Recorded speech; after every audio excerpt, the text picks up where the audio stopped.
একদিন রাহুল নামের এক ছোট ছেলে মাঠে খেলছিল। সে দৌড়াতে দৌড়াতে হঠাৎ পায়ে একটা কাঁটা বিঁধিয়ে ফেলল। ব্যথায় সে কেঁদে উঠল। পাশে বসে থাকা এক বৃদ্ধ দাদু এগিয়ে এলেন।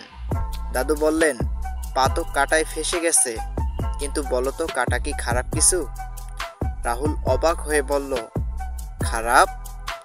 ও তো আমায় ব্যথা দিল। দাদু হেসে উঠলেন। তারপর ধীরে ধীরে কাঁটা টেনে বের করলেন। বললেন, এই কাঁটা তোমাকে শিখিয়েছে খেলাধুলা করলেও সাবধানে খেলাধুলা করা উচিত। আর জীবনে অনেক সময় এমন ছোট কাঁটার ভুল থেকে আমাদের শিক্ষা দেয়। আর এই কাঁটাগুলো কাঁটা হয়েও আমাদের শিক্ষা দেয়। রাহুল চুপ করে রইল। সে প্রথমবারের মতো বুঝতে পারল, ছোট জিনিসেও বড় শিক্ষা দিতে পারে।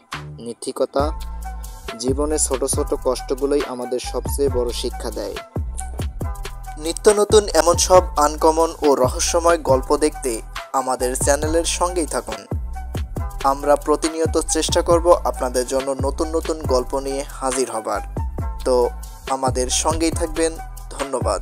আল্লাহ হাফেজ।